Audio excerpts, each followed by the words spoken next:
updating us on the ruling that will see the renaming of roads within the city, as well as naming of those that have emerged as time has gone on. Let's now transition to Entebbe, where the Intergovernmental Authority on Development, Climate Prediction and Application Center has convened with member states to discuss early warning systems related to climate change and anticipatory actions to mitigate its likely effects. The ongoing increase in temperature is expected to lead to more droughts and other disasters, which will be partly central to the discussions. According to IGAD, member states are encouraged to strengthen their early warning systems in preparation for these anticipatory actions. This meeting emphasized the use of artificial intelligence to improve climate forecasting in Uganda as well as Rwanda. Our man in Entebbe is Ivan K. Walinyolo, and he now joins us.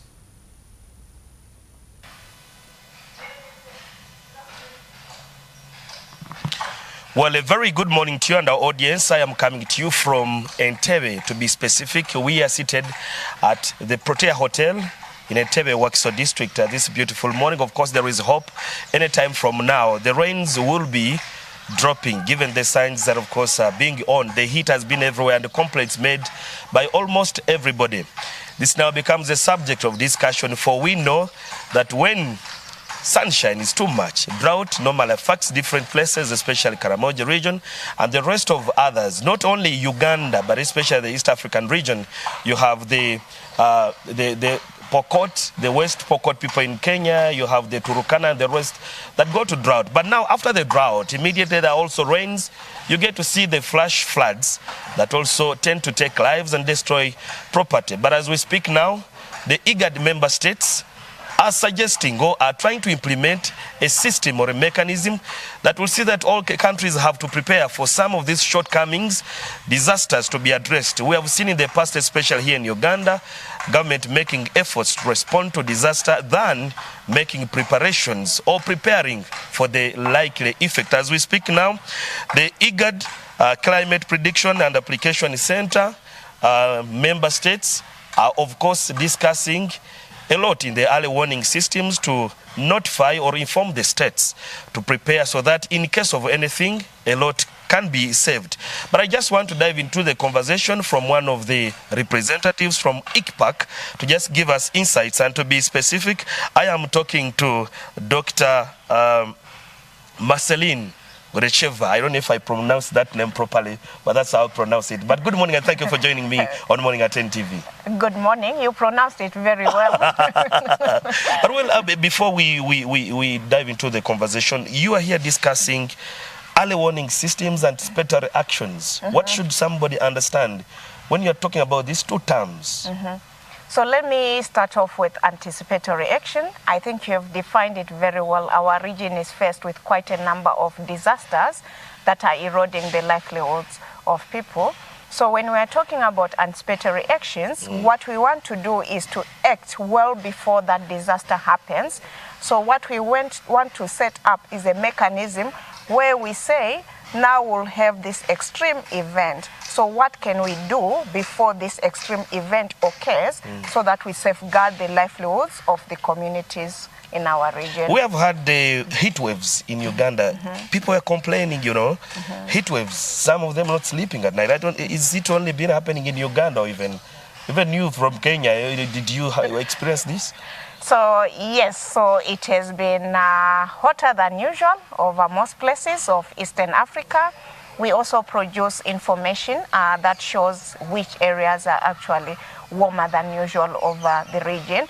And yes, it's true, most of the areas, sometimes they're in exhaustion warning. So most people are actually getting affected by the extreme heat over the region.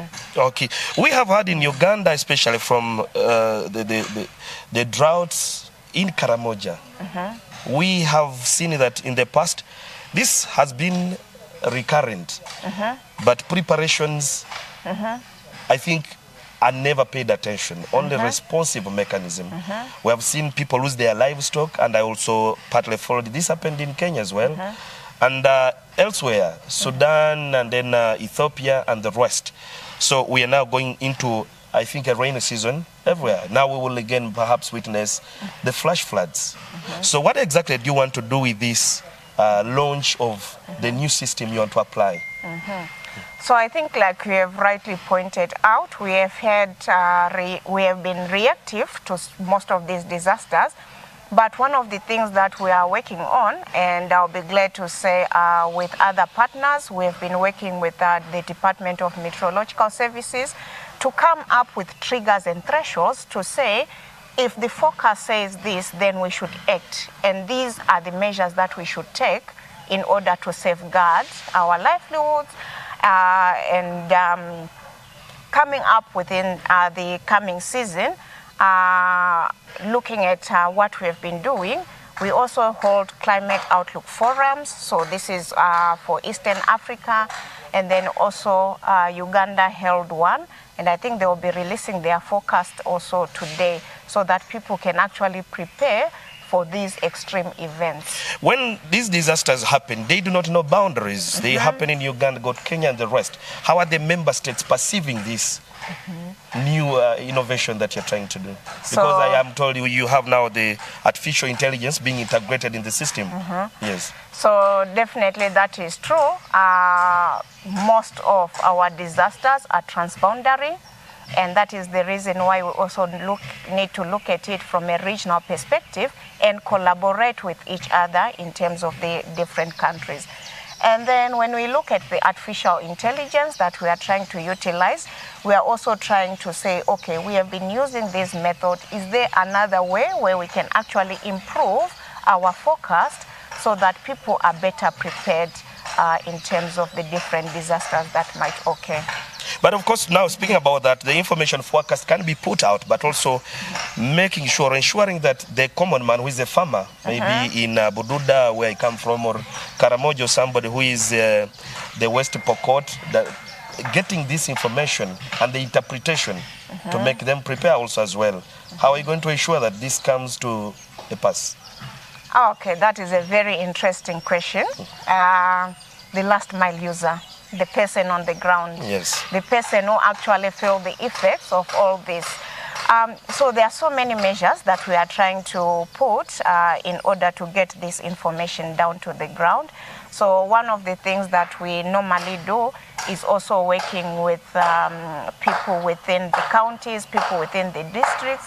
So you'll find that different member states, the ones working in Met services, they actually make efforts to contact people in counties, people in districts, people in regions, so that they can actually disseminate this information, package it in a way that people understand, translate it into different languages.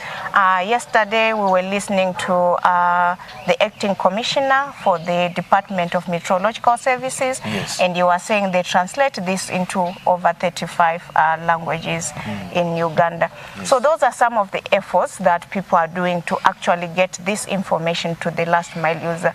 But one of the other things that people do work on is you people for media, because you have a wider reach. So getting this out in media will actually prepare people for these extreme events. And then you also launched the second phase of the strengthening early warning systems. Exactly, somebody may want to understand. So what is the second phase coming with when you talk about this? And also to bring it back home, we have the flash floods that have happened in Uganda, for example, River Nyamwamba, in Kasese, we have Bududa and the rest of other, where people have died.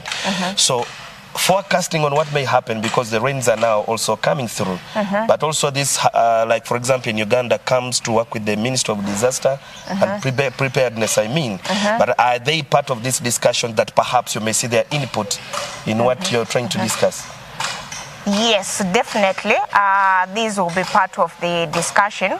So like when I talked about the anticipatory action, so who set like this is the threshold that we will act upon are these people in disaster management. You also have people in humanitarian organizations. You also have people dealing with agriculture. So they are part of the conversation. World Food Program also being part of this discussion. Yes. So they are part of the conversation, because what is important is collaboration and partnerships sometimes what normally happens with climate scientists is if we just produce information and give it to you, you might not know how to interpret it, how to use it. So for us to be able to uptake this, we do what is called production. So definitely you will find that you will have people from disaster centers taking part in this conversation. And then also to point out within this project, one of the things that we also want to expand on is to also look at, we are producing a forecast, but we also want to say this is the chance of this extreme event happening. So once we do that, people might know, okay, at this level of chance, this is when I can take action, so that we prevent the loss of lives. And we also understand that when, of course, such disasters happen, for example, for flash floods and even food security, it's also threatened in the region. And I think that's why you also have World Food Program on board.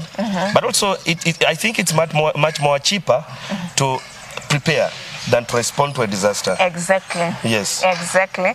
I think I read a study where they were talking about if you look at anticipatory action, you are actually like in terms of responding, you will actually save much more money than when you actually do anticipatory actions. Yeah. And I think it was saying like you'll be saving for every dollar that you would have used, in this case you'll have be saving $7, so it's much cheaper. Okay, I know the discussion is still continuing and you are still, tapping into many insights, submissions from different stakeholders. So for time reasons, I may not push the conversation further, but I want to thank you so much, Dr. Marceline, for really making time to speak to us on Morning at NTV. Thank you so much for inviting me. Asante. Well, Dr. Marceline is just painting or giving insights on what IGPAC is discussing here in Entebbe. But of course, the whole issue is preparedness for some of the likely effects with the disaster. And this does not only happen in Uganda, like she rightly put it. Disaster does not know boundaries. What happens in Uganda will happen in Kenya and many other neighboring states. But IGAD, and let me say IGPAC to be specific, is discussing some of these insights. We hope they'll come out with the fruitful decisions that will save lives. But for time reasons, allow me also get the conversation back to the studios. A very good morning to you, our audience.